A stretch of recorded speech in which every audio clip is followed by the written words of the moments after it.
Hello friends, to attain सरकारी में आपका स्वागत है। मैं मयंक शुक्ला जीएस के एक नए सेशन में आपका स्वागत करता हूं और आशा करता हूं कि इस लॉकडाउन में सभी लोग आराम से घर में पढ़ाई कर रहे होंगे और अपनी तैयारी कंटिन्यू कर रहे होंगे।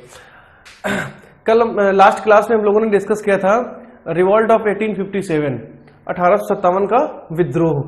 तो 1857 के विद्रोह से सारे फैक्ट हम लोगों ने कंप्लीट कर लिए थे और आज हम शुरू करेंगे प्रमुख नागरिक विद्रोह। जो वन लाइनर क्वेश्चन पूछ रहा था कि रंपा विद्रोह कब हुआ, नील विद्रोह कब हुआ, पहावी आंदोलन कब हुआ, मुंडा विद्रोह किससे संबंधित था, है ना। इस टाइप के जो क्वेश्चन आते हैं तो आज हम वो सारे विद्रोह एक ही वीडियो में बहुत ब्रीफ में कंप्लीट करेंगे, जो आपके वनडे एग्जाम के लिए बहुत जरूरी है। हर एग्जाम में एक से एक क्वेश्चन आता जरूर है। तो सबसे पहले 1857 का जो विद्रोह था उससे थोड़ी चीजें हम लोग रिवाइज कर लेते हैं। 1857 की क्रांति के समय भारत का वायसराय कौन था? 1857 की क्रांति के समय भारत का वायसराय था लॉर्ड कैनिंग। भारत का वायसराय लॉर्ड कैनिंग था। और उस समय ब्रिटेन के प्रधानमंत्री कौन थे? जब 1857 की क्रांति हुई थी तब उस समय ब्रिटेन के प्रधानमंत्री पॉमस्टर्न थे।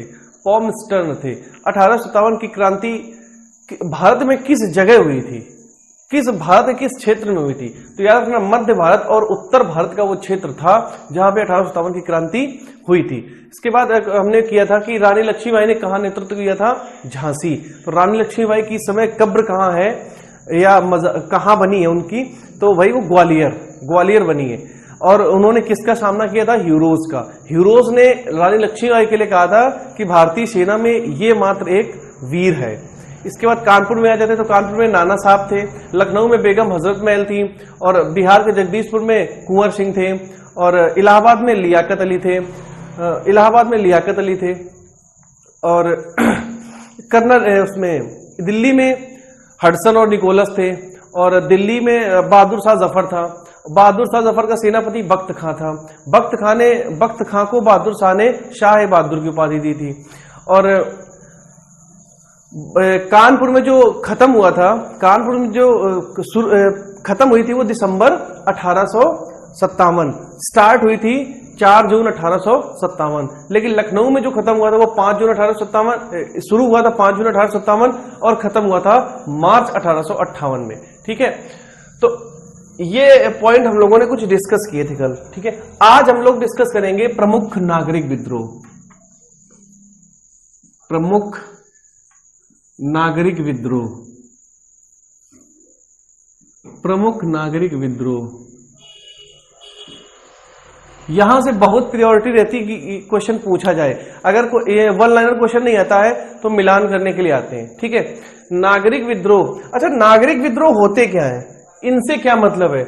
नागरिक विद्रोह और 1857 के विद्रोह में क्या अंतर है? नागरिक विद्रोह होता है जो हमारे पर्टिकुलर नागरिकों द्वारा किया जाता है। जैसे एक स्पेशल जाति के नागरिक हो गए, या मान लो मुंडा साम्राज्य के जो लोग हो गए, तो उन्होंने अपना एक यूनिटी बना के विद्रोह करना शुरू कर दिया, सरकार के खिलाफ, अंग्रेजों के खिलाफ विद्रोह करना शुरू कर दिया। तो उस विद्रोह को हम लोग नागरिक विद्रोह कहते हैं। लेकिन जो राष्ट्रीय विद्रोह होता है वो पूरे एक क्षेत्र में व्याप्त हो जाता है, पूरे भारत में व्याप्त हो जाए तो ऐसा विद्रोह राष्ट्रीय विद्रोह कहलाता है। हर राष्ट्रीय विद्रोह एक नागरिक विद्रोह से ही निकलता है, लेकिन हर नागरिक विद्रोह एक राष्ट्रीय विद्रोह नहीं बन पाता है। अगर सरकार अच्छी है तो नागरिक विद्रोह जैसे शुरू होगा तो या तो उसको कुचल देगी या तो उनकी बातें मान लेगी, तो वो राष्ट्रीय विद्रोह का रूप नहीं ले पाएगा। ठीक है, हमारा जो भारत छोड़ो आंदोलन था वो पहले एक नागरिक विद्रोह था, बाद में करो या मरो का नारा जैसे गांधी जी ने दिया तो वो एक राष्ट्रीय विद्रोह बन गया। ठीक है, तो प्रमुख नागरिक विद्रोह वो है जो एक स्पेशल क्षेत्र में किए जाते हैं, स्पेशल लोगों के द्वारा किए जाते हैं। जैसे प्रमुख नागरिक विद्रोह में आप यही तरफ डालो नागरिक विद्रोह, जैसे नागरिक विद्रोह क्षेत्र, नागरिक विद्रोह और क्षेत्र। तो पहला विद्रोह हमारा है सन्यासी विद्रोह। पहला विद्रोह हमारा है सन्यासी विद्रोह। ठीक है, सन्यासी विद्रोह कब हुआ था? 1763 में। सन्यासी विद्रोह कब हुआ था? 1763 से 1800। ये विद्रोह भारत का पहला विद्रोह था। ये आनंद मठ में बंकिम चंद्र चटर्जी, याद रखना, बंकिम चंद्र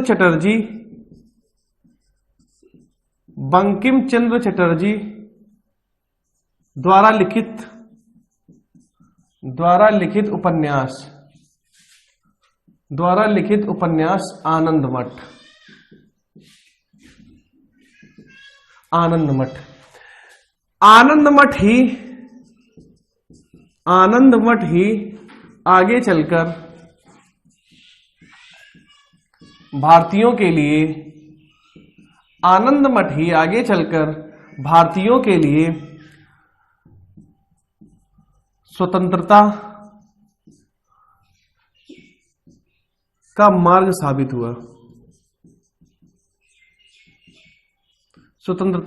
साबित हुआ। ये जो आनंद मठ है यहीं से हमारा गीत लिया गया है, ठीक है, राष्ट्रीय गान लिया गया है। बंकिम चंद्र चटर्जी द्वारा लिखित उपन्यास आनंद मठ ही आगे चलकर भारतीयों के लिए स्वतंत्रता का मार्ग साबित हुआ।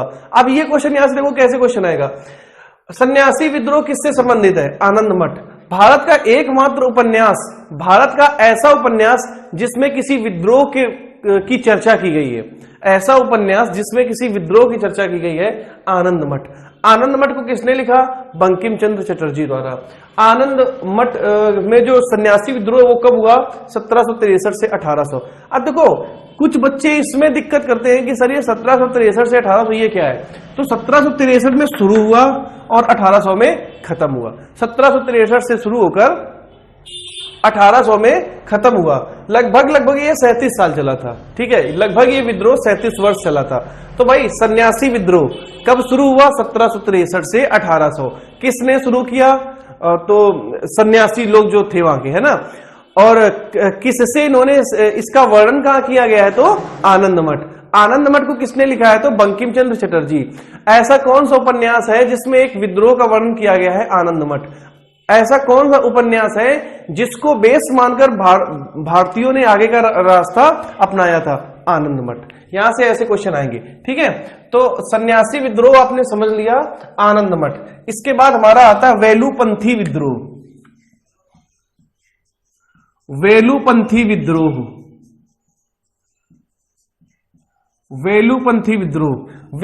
विद्रोह हुआ था 1805। 1805 कहां हुआ था भाई? त्रावणकोर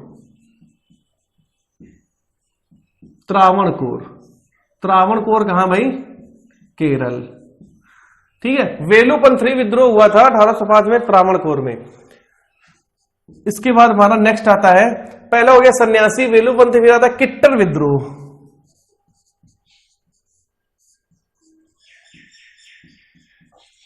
फिर आता है किट्टर विद्रोह। किट्टर विद्रोह हुआ था कर्नाटक में भाई 1824 कर्नाटक। कर्नाटक के राजा थे, उनकी जो पत्नी थी, दिवंगत राजा की पत्नी चेन्नम्मा, इनका नाम था चेन्नम्मा। कर्नाटक के एक राजा थी जिनकी पत्नी थी चेन्नम्मा ने ही हमारा किट्टर विद्रोह शुरू किया था। कब? 1824 में। कहां? कर्नाटक। मैक्सिमम प्रायोरिटी क्वेश्चन में यही पूछा जाता है कि अगर क्वेश्चन आएगा तो कि किट्टर विद्रोह कहां हुआ? कर्नाटक।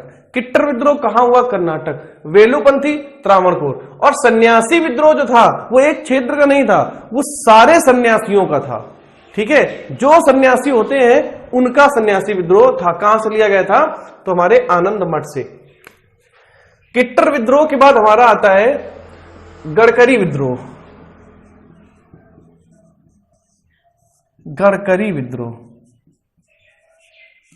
किट्टर विद्रोह के बाद हमारा आता है गडकरी विद्रोह, जो 1844 में हुआ था।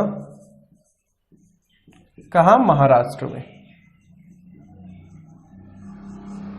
ठीक है। 1844 में हुआ था महाराष्ट्र में। तो इस तरह से 4 विद्रोह आपने समझ लिए हैं कि कहां हुए थे। पहला है सन्यासी, कब हुआ था? 1763 से 1800। किसमें इसका वर्णन है? आनंद मठ। आनंद मठ को किसने लिखा है?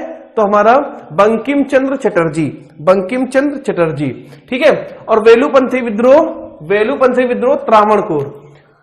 सन्यासी विद्रोह का प्रमुख आदमी लिख लेना भाई, मेजनू शाह, ठीक है।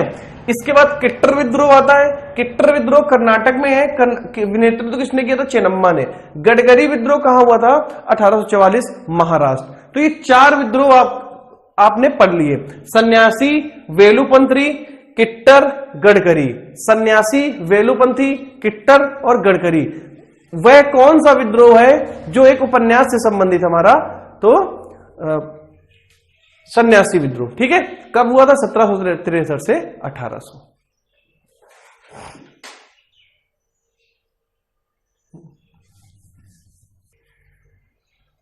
इसके बाद हमारा आता है रामोशी विद्रोह।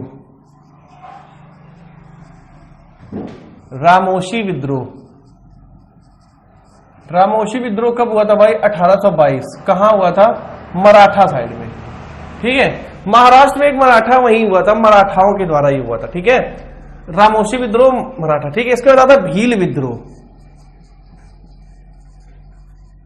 इसके बाद हमारा आता है भील विद्रोह। कहां हुआ था भाई? 1820। कहां हुआ था? महाराष्ट्र। महाराष्ट्र। इसके बाद हमारा आता कोल विद्रोह। कोल विद्रोह। कोल विद्रोह हमारा हुआ था 1831। कहां हुआ था? झारखंड। भाई कोल सबसे ज्यादा झारखंड में मिलता है, तो कोल विद्रोह वही होगा। ठीक है, 1831 कोल विद्रोह। कहां हुआ था भाई? झारखंड। तो हमारा कोल विद्रोह संबंधी झारखंड। उसके बाद आता संथाल विद्रोह। संथाल विद्रोह। संथाल विद्रोह कहां हुआ था? 1855 में हुआ था हमारा ये भागलपुर, बिहार। भागलपुर। तो संथाल विद्रोह का दूसरा नाम इसको बोलते हैं हुल विद्रोह। संथाल विद्रोह का ये दूसरा नाम है हुल विद्रोह। कब हुआ था? 1855 में। इसके बाद हमारा आता है संथाल विद्रोह के बाद आता है मुंडा विद्रोह। बिरसा मुंडा। मुंडा विद्रोह। मुंडा विद्रोह हमारा संबंधित है 1893। ठीक है, 1893 में हुआ था। ये एक व्यवस्था को लेके था, स्पेशली एक व्यवस्था थी मुंडा व्यवस्था में, खुडकरी व्यवस्था। खुडकरी व्यवस्था। ठीक है, मुंडा विद्रोह हुआ था, बिरसा मुंडा इसका नेतृत्व कर रहे थे 1893 में। तो खुडकरी व्यवस्था थी वो, खुडकरी व्यवस्था। ठीक है, तो मुंडा विद्रोह कब हुआ था? 1893 में। किस व्यवस्था से संबंधित था भाई? किस व्यवस्था से संबंधित था? तो खुडकरी व्यवस्था। इसके बाद हमारा आता ताना भगत। ताना भगत आंदोलन। ताना भगत आंदोलन हमारा हुआ था, ताना भगत आंदोलन 1914। ताना भगत आंदोलन 1914, छोटा नागपुर। 1914 छोटा नागपुर पठार। ठीक है, ताना भगत हमारा आंदोलन 1914, छोटा नागपुर का पठार। इसके बाद आता है रंपा 1922। रंपा विद्रोह 1922। रंपा विद्रोह के बाद आता है बहावी आंदोलन। बहावी आंदोलन 1830। बहावी आंदोलन के नेतृत्व करते थे सर सैयद अहमद बरेलवी। अहमद बरेलवी। अहमद बरेलवी ने इसका नेतृत्व किया था। ठीक है, तो ये सारे विद्रोह आपके सामने हैं। रामोशी विद्रोह, भाई रामोशी विद्रोह कब हुआ था? 1822 में। कहां हुआ था? मराठा में। भील विद्रोह कब हुआ था? महाराष्ट्र में हुआ था। कब हुआ था? 1820 में। कोल विद्रोह कब हुआ था भाई? 1831। कहां हुआ था? झारखंड में। इससे क्वेश्चन इतना ही आएगा, इसके ऊपर क्वेश्चन नहीं जाएगा। जिसकी थोड़ा एक्स्ट्रा डिटेल है मैंने उसको बता दिया है। ठीक है, कोल विद्रोह आपको याद कैसे करना है? कोल मतलब कोयला। कोयला सबसे ज्यादा कहां होता है भाई? झारखंड। तो कोल मतलब झारखंड, 1831। कोल विद्रोह झारखंड से संबंधित है। इसके बाद संथाल विद्रोह। संथाली लोग अधिकतर जाते हैं भाई बिहार। जो संथाली लोग होते हैं वो बिहार जाते हैं, और संथाल जो जनजाति है वो भी बिहार क्षेत्र में रहती है। तो जो संथाल विद्रोह होगा वो भागलपुर, बिहार रहेगा। पहले आप ऐसे याद करोगे संथाली जनजाति कहां रहती है? संथाली जो लोग होते हैं वो कहां रहते हैं? बिहार में। तो और बिहार का क्षेत्र कौन सा है? वो भागलपुर। ठीक है, तो संथाल भागलपुर। संथाल को ये लोग क्या बोलते हैं? हुल विद्रोह। हुल विद्रोह इसका दूसरा नाम है। इसके बाद मुंडा। मुंडा में आपने बिरसा मुंडा नाम सुना होगा, बिरसा मुंडा। तो बिरसा मुंडा ने इसका नेतृत्व किया था 1893 में। 1893 में विद्रोह हुआ था। ये एक खुटकरी व्यवस्था थी। सीधा क्वेश्चन ये पूछा जाता है कि हमारा जो मुंडा विद्रोह था, मुंडा विद्रोह किस व्यवस्था को लेकर था? मुंडा विद्रोह किस व्यवस्था को लेकर था? जैसे हमारा एक तिनकठिया व्यवस्था थी, तिनकठिया व्यवस्था थी जिसके लिए महात्मा गांधी ने बिहार में आंदोलन चलाए थे। ठीक है, तिनकठिया व्यवस्था जिसके लिए महात्मा गांधी ने नील विद्रोह चलाया था। तो क्वेश्चन यही पूछा जाता है कि महात्मा गांधी द्वारा चलाया गया विद्रोह बिहार में किस व्यवस्था को लेकर था? तो वो तिनकठिया व्यवस्था थी। आपको जब हम महात्मा गांधी पढ़ाएंगे तो सारी चीज डिटेल में बताएंगे। जैसे वो तिनकठिया व्यवस्था थी, ऐसे ही यहाँ पर एक खुटकरी व्यवस्था भी चल रही थी जिसका मुंडा जनजाति ने बहुत विद्रोह किया था। और एक्चुअली ये खुटकरी व्यवस्था प्रभावित भी इन्हीं को करती थी। ठीक है, तो 1893 में बिरसा मुंडा नामक एक बहुत बड़े नेता थे, उन्होंने इस का समर्थन किया था और उन्हीं के नाम पर इसका नाम मुंडा विद्रोह रखा गया था। इसके बाद हमारा आता ताना भगत। ताना भगत आंदोलन संबंधित हमारा छोटा नागपुर का पठार, छोटा नागपुर का पठार। इस समय छोटा नागपुर का पठार क्षेत्र कहां आता है? हमारा झारखंड साइड में आता है छोटा नागपुर का पठार। ठीक है, छोटा नागपुर का पठार। तो वहां पे शुरू हुआ था ताना भगत आंदोलन। ठीक है, 1914 में। इसके बाद रंपा विद्रोह भाई 1922 में, रंपा विद्रोह 1922 में। अच्छा, ये जो 1914-1922 है, ये विद्रोह आप देख रहे हो 1922 में ही महात्मा गांधी के आंदोलन चल रहे थे। तो उन आंदोलन से भी प्रेरित थे ये, और ये एक नागरिक आंदोलन थे, लेकिन ये महात्मा गांधी के आंदोलन से जुड़ना चाहते थे, ये राष्ट्रीय आंदोलन बनाना चाहते थे। लेकिन एक्चुअली महात्मा गांधी यार अहिंसावादी थे और ये लोग भाई हिंसा करते थे विद्रोह में, तो महात्मा गांधी ने इनको किनारे ही रखा था और अपने में सम्मिलित नहीं किया था। तो रंपा विद्रोह 1922 में और ताना भगत आंदोलन 1914 में छोटा नागपुर का पठार। आप इसको ऐसे याद करना कि 1914 में जब विश्व युद्ध हो रहा था तब छोटा नागपुर में तानाशाही चल रही थी। ठीक है, 1914 में आपको ये पता कि भाई 1914 में प्रथम विश्व युद्ध हुआ था। तो इतना दिमाग में और अपने डाल लेना कि जब 1914 में प्रथम विश्व युद्ध हो रहा था उस समय छोटा नागपुर के पठार में तानाशाही चल रही थी। याद करना, कुछ भगत रहते थे जो तानाशाही करते थे। ठीक है, इसके बाद रंपा विद्रोह 1922। बहावी आंदोलन बहुत इंपॉर्टेंट है। बहावी आंदोलन 1830। ठीक है, बहावी आंदोलन 1830। इनके नेता थे सर सैयद अहमद बरेलवी। यहां से एक क्वेश्चन और आता है, सरदार वल्लभ भाई पटेल। आपने सुना है ना, सरदार वल्लभ भाई पटेल। तो बीबी पटेल को सरदार किसने कहा था? वल्लभ भाई पटेल को सरदार किसने कहा था? बहावी की महिलाओं ने, बहावी की महिलाओं ने। यह भी क्वेश्चन बहुत पूछा जाता है, तो आप यहां लिख सकते हो कि सरदार वल्लभ भाई पटेल, सरदार वल्लभ भाई पटेल। इनका पहले नाम था वल्लभ भाई पटेल, इनका पहले नाम था वल्लभ भाई पटेल। लेकिन जब ये अहमद बरेलवी के साथ मिलकर इस आंदोलन में गए, और वल्लभ भाई पटेल खुद में एक बड़े नेता थे भाई, जाना माना नाम था। तो जैसे ही बहावी आंदोलन में इन्होंने एंट्री की तो वहां की जो महिलाएं थी, वहां की महिलाओं ने इनको सरदार की उपाधि दे दी। तो इस तरह से क्वेश्चन ये पूछा जाता है कि वल्लभ भाई पटेल को सरदार की उपाधि किसने दी? तो बहावी की महिलाओं ने। उनके बाद कुछ ये अन्य विद्रोह और जो बहुत इंपॉर्टेंट है पूछे जाते हैं, जैसे खासी विद्रोह। खासी विद्रोह कहां हुआ था भाई? किसने किया था? तीरथ सिंह ने। कब किया था? 1833। 1830 से, इसका देखो ड्यू डेट ऐसे लिखा जाता है, कहीं कि आप पढ़ोगे 1830 से 1833। तो ये स्टार्टिंग की एज है, ये खत्म होने वाली है ना, मतलब 1830 में खत्म हुआ, 33 में, 30 में शुरू हुआ, 33 में खत्म हुआ। अब देखो खासी विद्रोह जो था, आपको पता है कि मेघालय में 3 पहाड़ियां हैं, खासी, गारो और जयंतिया। ठीक है, तो उसमें एक खासी विद्रोह हुआ था। खासी विद्रोह की खासियत क्या थी? खासियत यह थी कि उसको तीरथ सिंह ने किया था, ये जयंतिया पहाड़ी पे की गई थी। याद रखना, यहीं से क्वेश्चन घुमा देगा कि खासी विद्रोह किस पहाड़ी पे हुआ था। तो आप जाहिर सी बात है खासी पहाड़ी कर दोगे, जो गलत हो जाएगा। आंसर है जयंतिया पहाड़ी। ठीक है, 3 पहाड़ियां हैं मेघालय में, उत्तर से दक्षिण क्रम है खासी, गारो, जयंतिया और नागा। 4 पहाड़ियां जिसमें 3 आपको पता है, खासी, गारो, जयंतिया और नागा। ये उत्तर से दक्षिण क्रम है, उत्तर से दक्षिण क्रम है, खासी, गारो, जयंतिया और नागा। उसमें से एक खासी विद्रोह हुआ था। जाहिर सी बात है खासी विद्रोह जो हुआ था, आपके हिसाब से वो खासी पहाड़ी पे होना चाहिए, लेकिन आपके हिसाब से बिल्कुल गलत है। सही होगा जयंतिया पहाड़ी। किसने किया था? तीरथ सिंह ने।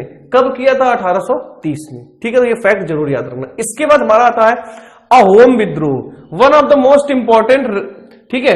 अहोम विद्रोह है ये गोमधर कुंवर ने किया था। गोमधर कुंवर ने किया था कहां? आसाम में। कहां किया था? आसाम में। कब किया था? 1828 में।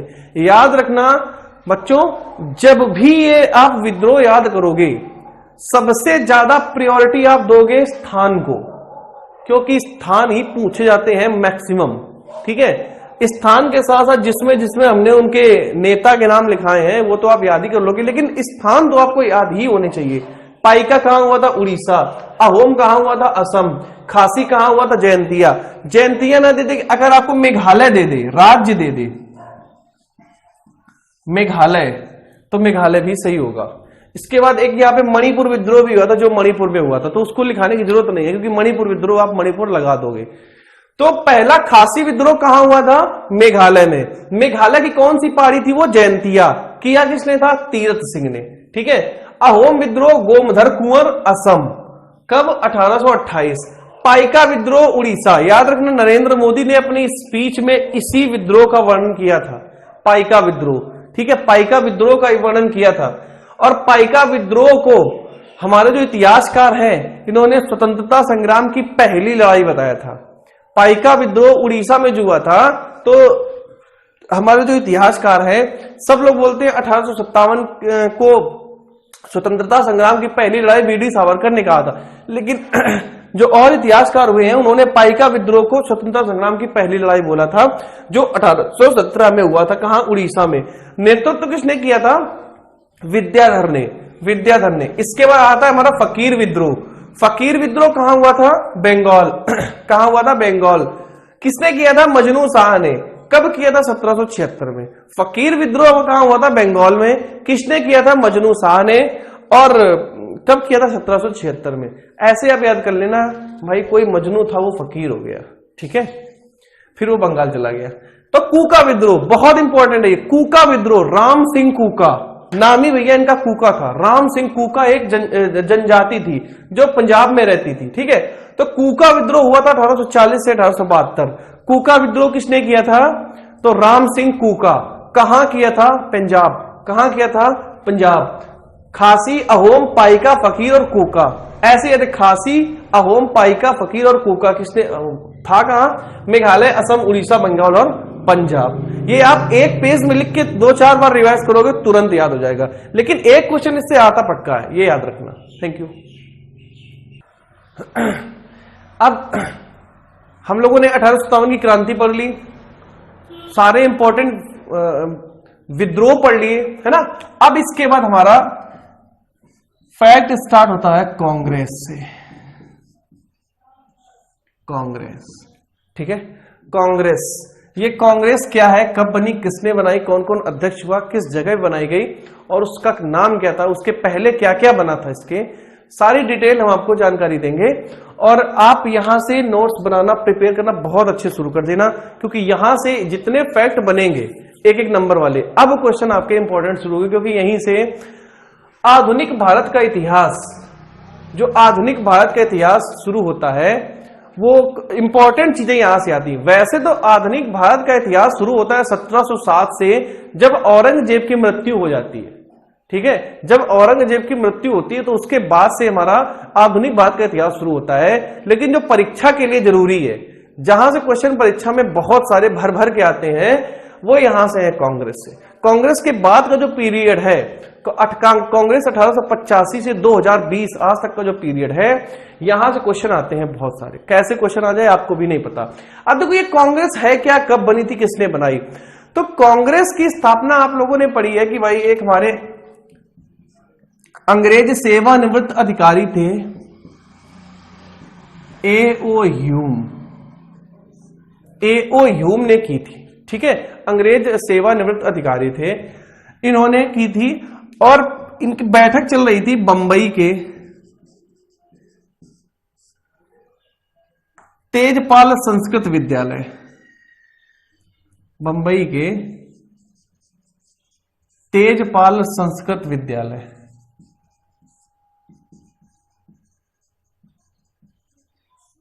तेजपाल संस्कृत विद्यालय में इनकी बैठक चल रही थी और उसी में इन्होंने कांग्रेस की स्थापना की। कब? 1885 में। 1885 में।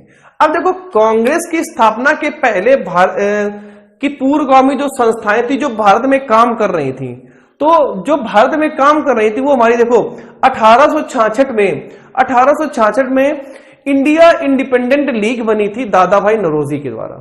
1866 में दादा भाई नौरोजी के द्वारा इंडिया इंडिपेंडेंट लीग बनाई गई थी, जो आगे चलकर कांग्रेस के बनाने में मदद की जिसने, ठीक है। उसके बाद 1875 में शिशिर कुमार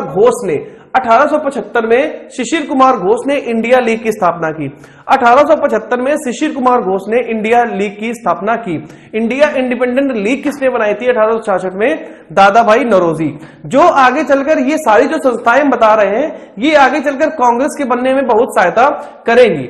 इसके बाद इंडिया एसोसिएशन बनाया गया था सुरेंद्र नाथ बनर्जी के द्वारा इंडिया एसोसिएशन बनाया गया था। और इंडिया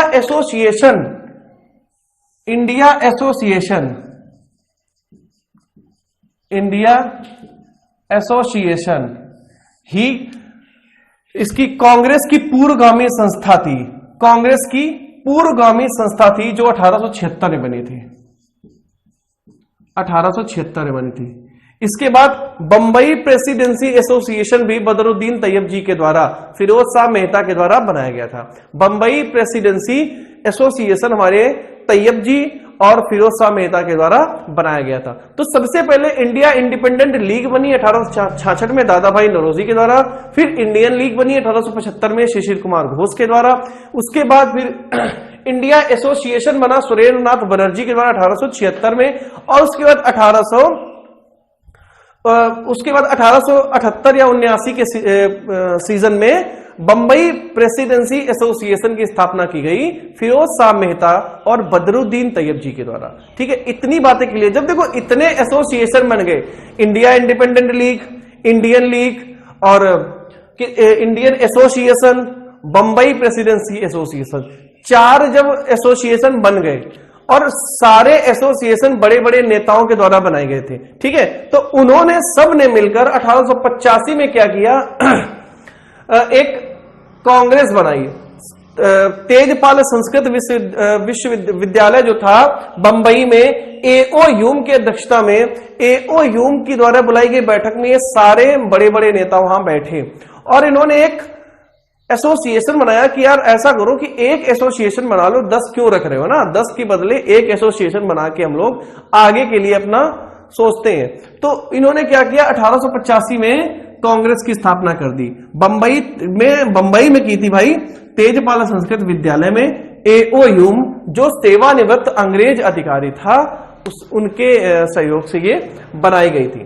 ठीक है, अब इससे क्वेश्चन आते हैं कि कांग्रेस की स्थापना का मुख्य उद्देश्य क्या था और कांग्रेस किस हिसाब से काम करना चाहती थी।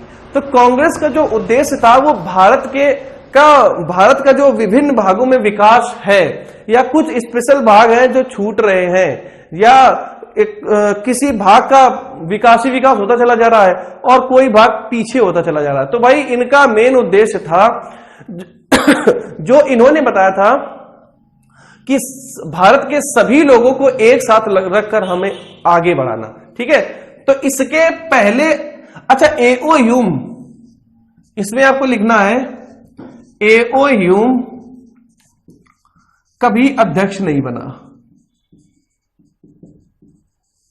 कभी अध्यक्ष नहीं बना, कांग्रेस का कभी अध्यक्ष नहीं बना। ये कौन था, एक सचिव था। तो कांग्रेस के प्रथम अध्यक्ष कौन थे भाई, सुरेंद्र नाथ बनर्जी।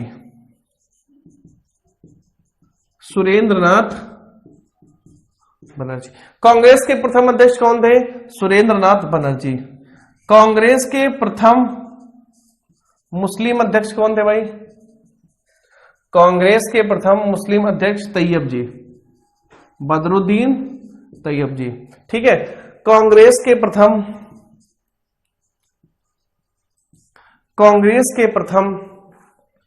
युवा अध्यक्ष, कांग्रेस के प्रथम युवा अध्यक्ष अबुल कलाम आजाद। कांग्रेस के प्रथम युवा अध्यक्ष अबुल कलाम आजाद थे। तो कांग्रेस की हमारी स्थापना कब हुई? 1885 में। कांग्रेस की एक पूर्वगामी संस्था का नाम बताइए तो India association. India association 1876, India association 1876, जिसकी स्थापना हमारे सुरेंद्रनाथ बनर्जी और आनंद बोस ने की थी। ठीक है, सुरेंद्रनाथ बनर्जी और आनंद बोस ने की थी। किसकी? इंडिया एसोसिएशन की। सुरेंद्रनाथ बनर्जी, इंडिया एसोसिएशन ही आगे चलकर कांग्रेस बनी थी। एओ ह्यूम ने इसकी स्थापना की लेकिन कभी अध्यक्ष नहीं बना।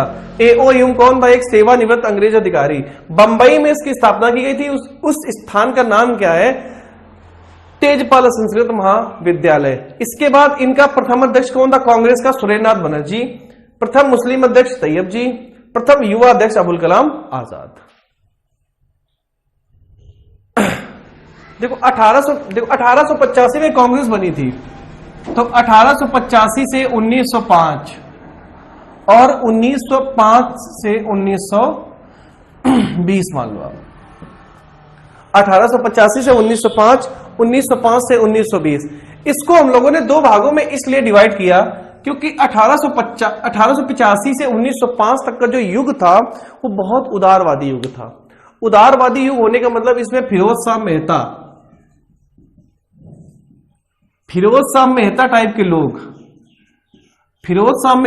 के लोग जो बहुत ही सीधे साधे उदारवादी नेता थे, जिनकी गणना उदारवादी नेताओं में की जाती है, इनका युग था। लेकिन जैसे ही इसमें अब लिख लो उदारवादी युग, फिर इसमें है उग्रवादी युग। जैसे ही 1905 शुरू हुआ, बंगाल विभाजन हुआ, उसके बाद ही ये उग्रवादी युग, या हम लोग उसको बोल दे बहुत ही उत्तेजित लोग, जैसे बिपिन चंद्र पाल,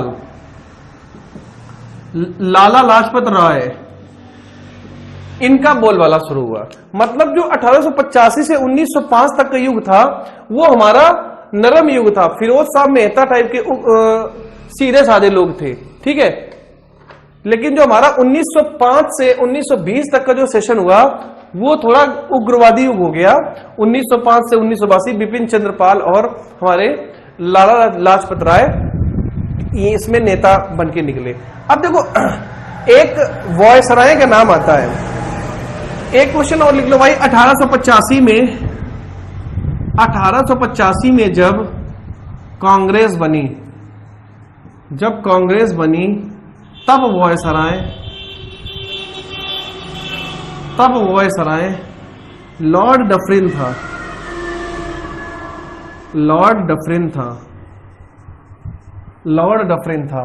अब लॉर्ड डफरिन था कब? जब कांग्रेस की स्थापना हुई थी 1885 में। इसके बाद जैसे ही हमारा उदारवादी युग खत्म हुआ, मतलब 1899 की बात है। 1899 में एक व्यक्ति की एंट्री होती है भारत में। उस व्यक्ति का नाम है लॉर्ड कर्जन। 1899 में लॉर्ड कर्जन वॉयसराय बनकर भारत आता है। वॉयसराय बनकर भारत आया। जैसे ही 1899 में लॉर्ड कर्जन वॉयसराय बनकर भारत आया, भारत की हवा बदल गई। ठीक है, हवा बदलने से मतलब है जो भारत में उदारवादी युग था वो उग्रवादी युग में चेंज होना शुरू हो गया। उग्रवादी युग में चेंज कैसे हुआ भैया? जैसे ही वॉयसराय आया तो वॉयसराय ने अपने हिसाब से काम करना शुरू किया। अपने हिसाब से काम करेगा तो तानाशाही होगी, और तानाशाही होगी तो उसका विरोध होना तय है। जब तानाशाही होगी तो उसका विरोध होना तय है। इसका मतलब हमने ये निकाला है कि जो 1885 से 1900 तक का जो सेशन था, आप इसको 1905 न करके 1900 कर लो, है ना। फिर ये आप 1901 से कर लो, है ना। तो 1885 से 1900 का जो सेशन था उसमें जो हमारे वॉयसराय थे वो काफी ठीक थे, और कोई भी निर्णय लेते थे तो हमारे जो भारत के नेता हैं, भारत के जो बड़े बड़े आला नेता हैं, आला अधिकारी हैं, उनसे कॉन्फ्रेंस करके वो अपना डिसीजन लेते थे। लेकिन 1900 के बाद का जो युग शुरू हुआ, जिसको हम लोग उग्रवादी बोलते हैं, तो उग्रवादी यार कोई ऊपर से टपका नहीं था, है ना। उग्रवादी युग ऊपर से नहीं आया था। जैसे ही कर्जन आया तो कर्जन ने क्या किया, अपने हिसाब से काम करना शुरू किया। जब उसने अपने हिसाब से काम करना शुरू किया तो उसमें कुछ कार्य भारतीयों को पसंद आए और कुछ कार्य भारतीयों को पसंद नहीं आए। पसंद आना और ना आना कारण ये नहीं था, कारण ये था कि वो भारत के लोगों के लिए अहितकर थे।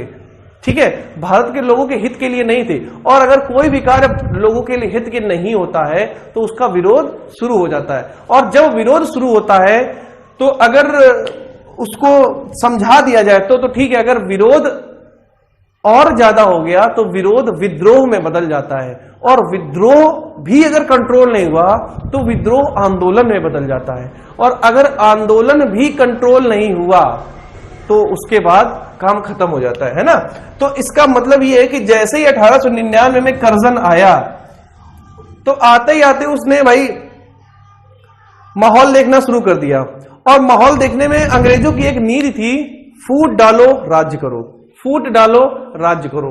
1899 का जो सेशन था, उस समय अगर हम अपने बंगाल की भौगोलिक स्थिति देखें, अगर उस समय हम अपने बंगाल की भौगोलिक स्थिति देखें तो बंगाल बहुत ही समृद्ध और बहुत ही टैक्स देने वाला एक प्रेसिडेंसी थी, बहुत समृद्ध थी। और क्योंकि भाई बंगाल में देखो उस समय नदियों का उद्गम था, चारों तरफ उसकी नदियां थी। ठीक है, चाहे आप इधर हुगली ले लो, ब्रह्म और वहां की लोकल नदियां जो थी, वहां की जो घास जो मिट्टी थी, तो मिट्टी में एक अजीब खुशबू थी। ठीक है, वहां से सबसे ज्यादा जो टैक्स आता था अंग्रेज सरकार को, वो बंगाल से ही आता था। ठीक है, लेकिन टैक्स आने का मतलब है कि जितने वहां पे कमाई हो रही उसका कुछ हिस्सा ही आएगा। तो जैसे ही कर्जन ने सोचा यार बंगाल में यार बहुत चल रहा है, तो क्यों ना हम बंगाल को ही बांट दें। अगर हम बंगाल को बांट देंगे तो दो अलग अलग हो जाएंगे, और जैसे ही अलग अलग होंगे तो हम फूट डालो राज्य करो की नीति को और आगे बढ़ा देंगे। तो बात भी बिल्कुल सही हुई, है ना। इसने क्या किया, 1899 में जब आया, 1900 से 1901 में इसने पूरा माहौल लिया वहां का, है ना। राजा वहां के बड़े राजाओं से मिला, बड़े बड़े नेताओं से मिला और इनडायरेक्टली अपनी बात कही, लेकिन वो सफल नहीं हुआ। भाई कौन बंगाल को विभाजित करा देगा। तो उसने क्या किया, 1904 में, ये अलग से फैक्ट है, 1904 में उसने ASI बनाई थी, आर्कियोलॉजिकल सर्वे ऑफ इंडिया, भारतीय पुरातत्व विभाग 1904 में कर्जन ने बनाया था। 1905 में इन्होंने क्या किया, चूंकि इसका कार्यकाल, कर्जन का जो कार्यकाल था वो 1899 से 1905 था, 1899 से 1905। तो अब देखो जाते जाते इसने अपना काम कर दिया। जैसे ही इसका कार्यकाल खत्म होने वाला था तो इसने क्या कर दिया, बंगाल को दो भागों में बांट दिया। बंगाल को दो भागों में बांट दिया। यार जब बंगाल को लास्ट टाइम में इसने बांटा तो बांटकर इसने क्या किया, विद्रोह शुरू हो गया। विद्रोह जैसे शुरू हुआ तब इसने क्या किया, भैया जो आगे वायसराय साहब आएंगे वो कंट्रोल करेंगे, मैं तो जा रहा हूं, मेरा कार्यकाल खत्म, मैं जा रहा हूं, जो आगे साहब आएंगे वो संभालेंगे। अब यहां पे जब विद्रोह हो रहा है तो वहां से आए कौन, ठीक है, वहां से कौन आए, तो अंग्रेजों ने बोला कि भाई किसी ऐसे व्यक्ति को भेजो जो वहां संभाल ले, मतलब ये सब कंट्रोल कर ले। भारत में उस समय एक आंदोलन शुरू हुआ था, कौन सा, स्वदेशी आंदोलन। स्वदेशी आंदोलन, भारत में एक आंदोलन शुरू हुआ, स्वदेशी आंदोलन। थोड़े समय के लिए आदमी वायसराय को भूल गया, वायसराय को भूल गया। अब ये अपने इन्होंने स्वदेशी आंदोलन शुरू कर दिया। 1906 में क्या हुआ, मुस्लिम लीग बनी। 1906 में आगा खान ने मुस्लिम लीग बनाई ढाका में। 1907 में मुस्लिम लीग का संविधान बनाया गया। 1907 में मुस्लिम लीग का संविधान बनाया गया कराची अधिवेशन में। याद रखना, मुस्लिम लीग को आगा खान ने, अली मुल्ला और आगा खान ने 1906 में बनाया था, लेकिन मुस्लिम लीग का संविधान 1907 में बना था। किस अधिवेशन से, कराची अधिवेशन से। ठीक है, उसके बाद 1907 में हमारा क्या हुआ, एक अधिवेशन होता है कांग्रेस का। 1907 में कांग्रेस का एक अधिवेशन होता है, कहां पे भाई, सूरत में। कांग्रेस का एक अधिवेशन हुआ सूरत में। अधिवेशन का मतलब होता है कांग्रेस की बैठक, जैसे CWC होती ना, कांग्रेस वर्किंग कमेटी की बैठक होती है। अभी भी बैठक आज की डेट में बैठक हुई है कांग्रेस के अध्यक्ष को लेके, है ना, आज भी बैठक हुई है। तो 1907 में भी बैठक हुई थी कांग्रेस की, कहां पे, सूरत में। तो एक्चुअली उस समय 1907 में टाइम चल रहा था स्वदेशी आंदोलन का, बंगाल विभाजन हो चुका था। जो हमारे नागरिक थे, जो हमारे नेता थे, है ना, नेताओं को दिक्कत ये थी यार, करजन की इतनी हिम्मत कैसे है जो उसने बंगाल को विभाजित कर दिया। नेताओं को यह लग रहा था कि कांग्रेस ने कराया है, ठीक है। जैसे आज उदाहरण ले लो आप, फॉर एग्जाम्पल आप ये समझ लो, भारत में अगर कोई आए, है ना, भारत में कोई आके भारत को विभाजित कर दे, सपोज कर लो, एक उदाहरण के लिए मान लो, वैसे इतनी हिम्मत है तो किसी की भी नहीं, है ना, मान लो आप एक एग्जाम्पल के लिए भारत में कोई आए और भारत को विभाजित कर दे, तो आप किसको दोष दोगे भाई? भारत सरकार को देंगे ना, क्योंकि भैया वो तो आके उसने क्या किया, वो आया करके चला गया अपने घर, तो दोषी कौन है? भारत सरकार। क्यों नहीं उसको रोका, है ना। तो ऐसे ही जो हमारे नागरिक थे या कुछ हमारे जो नेता थे, उन्होंने कहा, कांग्रेस को इसके लिए जिम्मेदार ठहराया कि कांग्रेस ये सब करा रही है। खुद कांग्रेस के अंदर ही विरोध की ज्वाला भभक उठी, ठीक है। और वो विरोध की ज्वाला 1907 में फूटी, जब 1907 का सूरत अधिवेशन में कांग्रेस दो भागों में बंट गई। बहुत क्वेश्चन पूछा जाता है कि कांग्रेस का विभाजन कब हुआ, तो भाई 1907 में। कौन सा अधिवेशन था? सूरत अधिवेशन। जब कांग्रेस दो भागों में बंट गई, एक भाग था नरम, एक भाग था गरम। हालांकि देखो, मान दोनों लोग ये रहे थे कि विभाजन गलत हुआ है। अब यहां से देखो दूसरा एंगल शुरू हो जाता है। अभी तक क्या हुआ, करजन आया, एक सपोज करो एक आदमी आया 1899 में, थोड़े दिन तक वो रुका, भारत का विभाजन कर दिया, वो चला गया। आदमी क्या हुए, जो नागरिक थे वो ये सोच रहे थे कि कांग्रेस ने ये कराया है, कांग्रेस की ये सब चाल है, कांग्रेस ने ये कराया है अपने स्वार्थ के लिए। कुछ दिन कांग्रेस के अंदर भी ये ज्वाला उठी, लेकिन जब एक्चुअली पता चली, जब वास्तविकता पता चली, तो पता ये चला कि यार नहीं, जो हो गया वो हो गया, अब हम लोग इसको संभालेंगे। अब संभालने के लिए भी दो फाड़ हो गए, दो गुट बन गए, एक नरम एक गरम, एक नरम एक गरम। देखो इन दोनों के उद्देश्य क्या थे? दोनों के उद्देश्य थे भारत को स्वतंत्र कराना, मतलब भारत को स्वतंत्र कराना और बंगाल को पुनः मिलाना। भारत को स्वतंत्र कराना और बंगाल को पुनः मिलाना। तो यार हुआ क्या, नरम वाले अलग हो गए, गरम वाले अलग हो गए। अच्छा, नरम में कौन कौन था, गरम में कौन कौन था? तो गरम में आप याद कर लेना, बिपिन चंद्र पाल, लाला लाजपत राय, लाला लाजपत राय और बाल गंगाधर तिलक, बाल गंगाधर तिलक, ठीक है। नरम में हमारे थे गोखले साहब, गोपाल कृष्ण गोखले,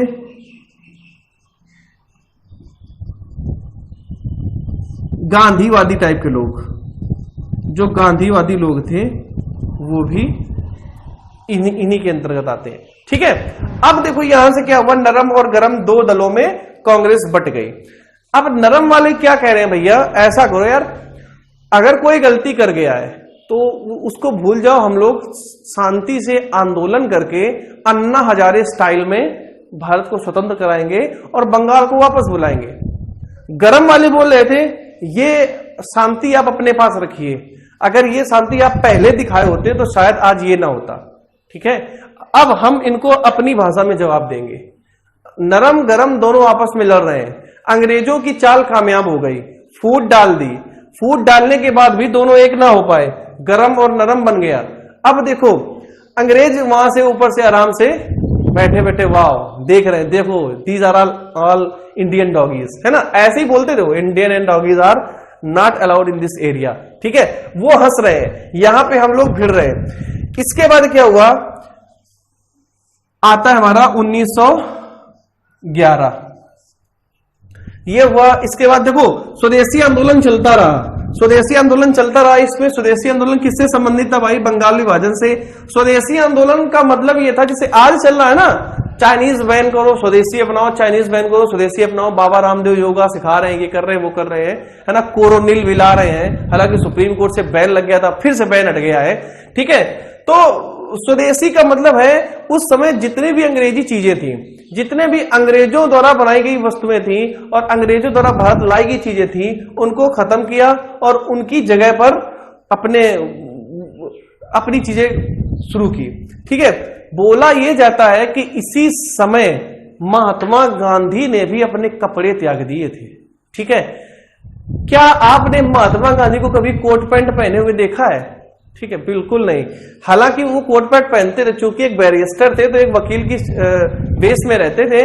लेकिन इस बंगाल विभाजन के बाद जब स्वदेशी आंदोलन हुआ, तो जब महात्मा गांधी को पता चला, तो चूंकि वो जो कपड़े पहनते थे वो भी ब्रिटिश कपड़े थे, विदेशों के कपड़े थे, तो उन्होंने वहीं से कपड़े त्याग कर एक लंगोटी लगा ली थी, है ना, जो लंगोटी भारत की थी। तो उन्होंने उसके बाद से लंगोटी में ही वो हमेशा रहे, कभी उन्होंने कोट पैंट नहीं पहना। शायद इन्हीं कुछ कारणों से हम लोग गांधी जी को आज भी पूछते हैं और हमेशा पूछते रहेंगे। ठीक है, स्वदेशी आंदोलन में विदेशी वस्तुओं के को जलाया गया, होली जलाई गई। इसके बाद 1911 आता है, आंदोलन बहुत ज्यादा हो गया, आंदोलन अपने चरम पर पहुंच गया। ठीक है, और सिर्फ अंग्रेजों के खिलाफ, सिर्फ अंग्रेजों के खिलाफ। 1911 में क्या होता है, रानी की भारत यात्रा होती है। रानी की जो ब्रिटिश रानी थी, रानी मैरी, उनका नाम था रानी मैरी, और प्रिंस चार्ल्स, और प्रिंस चार्ल्स 1911 में भारत आते हैं। और उनके आने के लिए, याद रखना, उनके आने के लिए ही 1911 में गेटवे ऑफ इंडिया बनाया जाता है। कहां? मुंबई में। कहां बनाया जाता भाई? मुंबई में। क्या बनाया जाता है? Gateway of India. Gateway of India कहां है? मुंबई। इंडिया गेट कहां है? दिल्ली। ठीक है, और गेटवे ऑफ इंडिया बनाया क्यों गया था? ताकि ये जो रानी साहब आ रही हैं और प्रिंस चार्ल्स आ रहे हैं, इनका अच्छे से स्वागत किया जाए। ठीक है, तो गेटवे ऑफ इंडिया जो बनाया था वो रानी मैरी ने और प्रिंस चार्ल्स ने बनाया था। ठीक है, 1911 में। तो जब ये रानी मैरी आई, ठीक है, तो इन्होंने क्या किया, सबसे पहले ही आते आते जब भारत की दशा दुर्दशा और देखी, तो इन्होंने कहा भाई बंगाल विभाजन रद्द हो। बंगाल विभाजन रद्द किया, बन गया क्वेश्चन। बहुत अच्छा, हार्डिंग दोती था वायसराय इस समय। जब भारत का वॉइस, जब 1905 में जब बंगाल का विभाजन हुआ, तब वायसराय कौन था? कर्जन। बंगाल का विभाजन रद्द कब हुआ? 1911। कब हुआ? 1911। उस समय वायसराय कौन था? Lord Hardinge. ठीक है, बंगाल विभाजन रद्द हुआ। दूसरा काम मैरी ने क्या किया था, रानी जो मैरी थी, उन्होंने दूसरा काम किया था कि राजधानी को परिवर्तित किया। राजधानी का परिवर्तन किया और राजधानी दिल्ली बनाई गई। दिल्ली को राजधानी बनाया,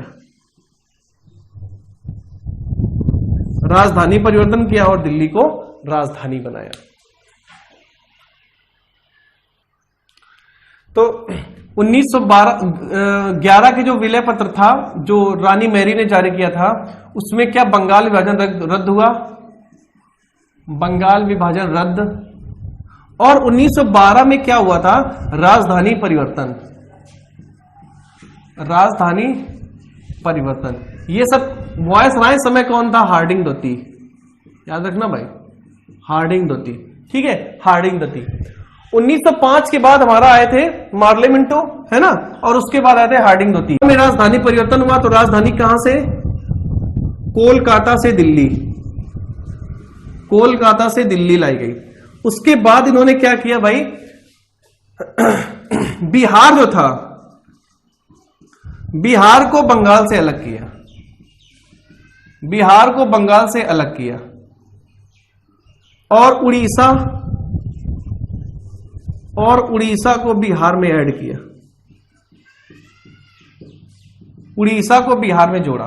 ठीक है, उड़ीसा को बिहार में जोड़ा। 1911-12 घटनाएं। अच्छा, कभी ये पूछ दिया जाए कि भाई जो स्वदेशी आंदोलन हुआ था वो शुरू कब से हुआ था, एग्जैक्ट डेट पूछी जाए तो आपके पास ये कि जो स्वदेशी आंदोलन था, स्वदेशी आंदोलन वो हमारा 7 अगस्त 1905 से शुरू हुआ था।